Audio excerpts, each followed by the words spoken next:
I'm Gary Baumgarten, Managing Director of Anthonij Rupert Wyne. I've been in the wine industry for 41 years. Started in 1980 with KWV as a wine chemist. So it was 16 years with KWV, 16 years with Graham Beck, and then now with Johann Rupert. And I think I must be one of the luckiest people in the wine industry to be able to have worked and get my grounding at KWV, then work for Graham Beck and get all his Jewish arithmetic, and then understand business, and then come and work for Johann Rupert. And somebody said, how's it work to work for Johann Rupert? I said, he's just a young Mr. Graham Beck. They are these entrepreneurs. They think so far forward, and they make you think. They make you really. It's fascinating working for them. The vision here for the land is that the Lommerans farm is a tribute to the late Anthonij Rupert. The farm must reflect that memory. All the farms that we have got are different. The uniqueness of every farm and the varied terroir must be utilized and optimized. That is there. And there's one thing for the people. Fairness and loyalty is paramount when it comes to treating the people here at Anthonij Rupert Wyne. Because you're only as good as the people that work for you.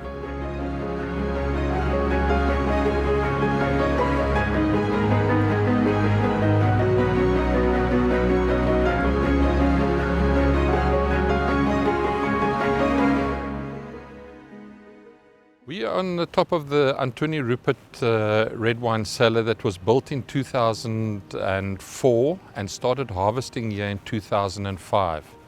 And it's a full-on gravity cellar which Johann Rupert had commissioned after he bought the property from his sister in 2003. To give you an idea where I'm standing now, we have got basically 6 properties around the Western Cape with different terroirs. Lommerans was consolidated when they bought a certain section back from a DGB, and then when Johann Rupert took over this farm, everything was uprooted that was down at the bottom, and he then brought all the vineyards up here into the mountain. And if you asked me when I got here 10 years ago, you're going to make these top reds from these vineyards here in Franschhoek, I would have I grit my teeth a little bit. And I must be honest with you today that I think all the red wines, especially this Cabernet Franc in front of us over here, the Cabernet Sauvignon just behind those trees. This is a new Petit Verdot vineyard, all stocked by Palki.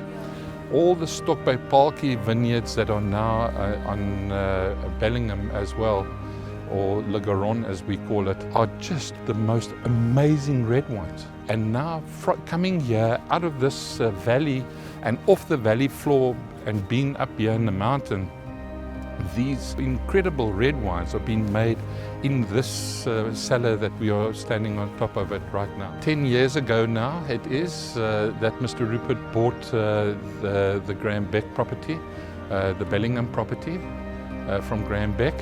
When he bought the farm, he said to me, "Hoekom dink jy het ek die plaas gekoop? Why did I buy the farm?" I said, "Well, just for the water rights, sir." So he said, "You're correct, but there is another reason why, Gary. I bought it because of the kop. Now, if these vineyards here at Lommerans can do so well, surely that kop can do well as well." When he bought the farm, he uprooted everything that Graham Beck had planted there. And if you go and look here, and we now at this time of the year, just look at these Cabernet Franc vineyards, Cabernet Sauvignon vineyards, Petit Verdot. Look, there's Merlot, there's Shiraz, okay, up in the mountain here. Just think of this now. We're standing here looking at a Chenin Blanc vineyard, not even 20 meters from us, okay? This was planted here in 2008. Okay, 2007 and 2008. Came from a vineyard on the top of Paderberg that were already 59 years old. And when he was pulling out these vineyards, Johann Rupert said, "Don't pull them out. I want those vineyards." Everybody thought he was mad. He said, but everybody said to him, "But you can't go and plant those old vineyards." He said, "If you don't want to do it, I'll do it myself." And every single plant was taken out with its bowl and plant them. And from the time that we put in the drippers here, and we started making wine just from this little plot over here, in 2015 was the first year that we kept it totally separate. The wine was so good that Mark van Buren made that I said, we are going to definitely bottle, just keep this aside somewhere.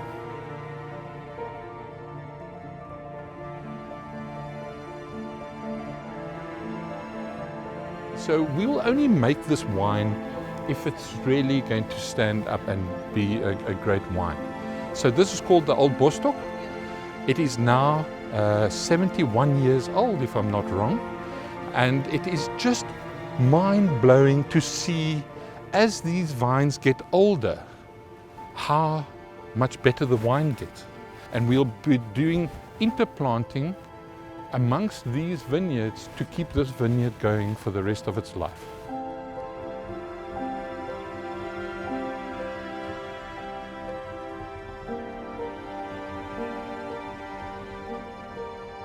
Just remember, we were young guns. We were the young guns in 1980 going into the wine industry. You must remember that when I went into KWV, the next guy was 10 years older than me, was Charles Tron. So Charles was 10 years older than me. And everybody else was old. And Oom Pietie Theron, who was the boss of the production at that stage, said to me, "Just remember, if you look out of the window, Gary, and it's like a day today, it's blue sky. If you go for it, nobody's going to stop you." And I thought to myself, well, they've given me this opportunity. I'm going to take this opportunity with two hands, and I'm really going to go for it.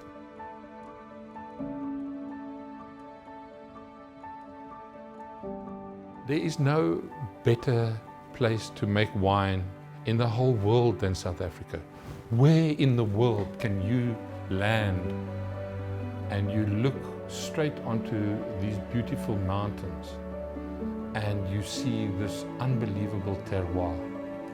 It is so different from one place to another place that you can't ignore that you can make different styles, you can make exciting wines, you can, if you want to, you can do anything in South Africa. Why? Because the terroir allows you to do that. And we at Anthonij Rupert are in such a privileged position to have farms in different areas making these terroir-specific wines. And then you taste them and you say to yourself, this is really good stuff. But also, Johann Rupert has got such a visionary look at things that if you put something in front of him, he will think about it and you'll get an answer. It's yes or a no. And if it's a yes, then you better go and do it. Okay? And that is the nice thing about working with him, that he gives you challenges the whole time that you can aspire to. Well, you know, somebody asked me, "Are you going to leave South Africa?" I said, "No, I'll switch off the lights here in South Africa."